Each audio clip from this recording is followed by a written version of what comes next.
예, 마지막입니다. 분위기가 워낙 이렇게 열공하는 분위기이셔서, 예, 막 너무 더우시고 그러실 텐데, 요거만 들으면 한 10분 쉬실 수 있습니다. 예. 이게 성남에서 지금 성남 시민기업이라는 말을 쓰고 있습니다.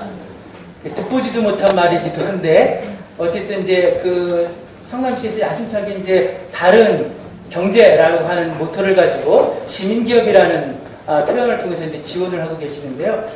성남에서 가장 모험적으로 운영이 되는 시민기업이신가 봐요. 여기에 이제 사례들도 발표가 될 정도니까. 그래서 한용진 선생님을 모시고요.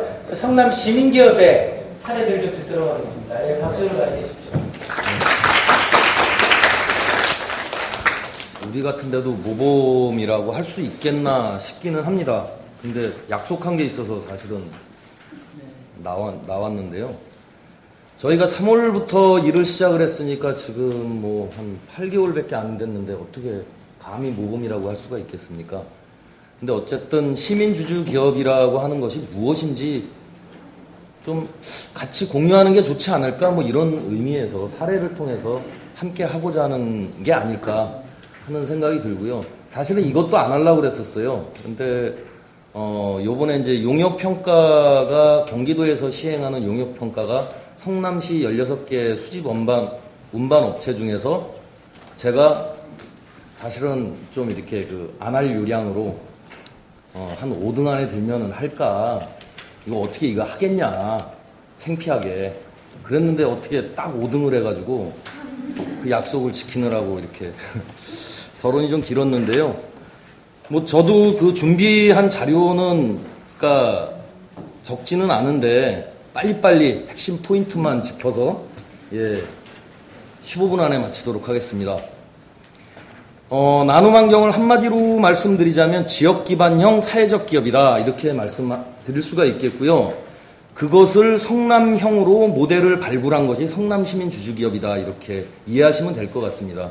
지역기반형 사회적 기업이라고 하는 것은 뭐 뒤에도 잠깐을 말씀드리긴 하겠지만 사회적 기업이라고 하는 개념 자체가 중앙정부에서 주도하고 있는 거잖아요. 그런데 이것을 지방자치단체, 다시 얘기해서 동네에서 살면서, 같은 동네에서 살면서 그 커뮤니티를 이루어서 사회적 기업이 되어야만 이 사회적 기업은 진정한 의미의 사회적 기업이 될 수가 있고, 그렇게 해야 지속 가능성이 담보될 수 있다라고 하는 그 고민 속에서 사실은 좀 나왔습니다. 그 차이는, 사회적 기업과 성남 시민주주 기업의 차이는 뭐 두 가지 정도, 크게는 1인 기업의 가능성이 없습니다. 성남 시민주주 기업은. 그리고 지역경제 선순환 구조, 지역 기반형이기 때문에 당연히 만드는가 그렇지 않은가, 이 차이로 시민주주 기업과 사회적 기업의 차이가 될 수 있을 것 같습니다. 조금 자세히 시민주주 기업에 대해서 알아보면요. 지금 여기서 추진 배경을 간단하게 좀 말씀을, 사회적 기업의 자립 기반이 취약하고 뭐 이러이러한 네 가지가 이제 추진 배경이 되었던 것 같습니다. 그리고 추진 목적은 지역 특성에 적합한 사회적 기업 모델을 제시하기 위해서 나왔고, 특히나 이제 지속 가능성을 크게 생각을 했고, 공공사업에 성남 시민이 주주로 참여하거나 근로해서 지역경제 선순환 구조를 마련한다는 데서 주요한 그 자기 목적을 좀 갖고 있는 것 같습니다.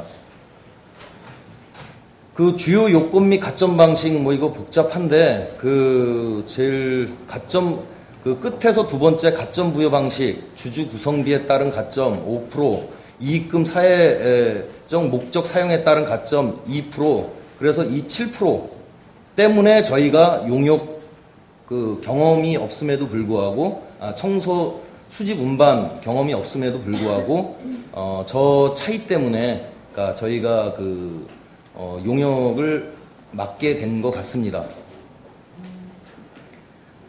나눔환경을 조금 사회적 기업하고 시민기업하고 좀 비교를 해서 이렇게 보면요. 뭐 조직 구성, 영업활동, 사회적 목적, 의사결정 구조, 뭐 이런 것들은 뭐 여러분들이 사회적 기업에 대한 기본적인 지식이 있으신 분들은 다 알 것 같아서 간단하게 그냥 넘어가고요. 그 다음에 이제 제일 끝에서 보면, 그러니까 세 번째, 네 번째, 지역 규정, 법적인 보장, 정부 혜택. 이것이 아마 가장 질적인 차이가 아닐까 생각이 됩니다. 사회적 기업에는 지역 규정이 없죠. 시민주주 기업은 사무실 소재, 대표, 직원 모두 성남 소재가 기본입니다. 그래서 결론적으로 사회적 기업보다 시민 기업 만들기가 더 어렵습니다.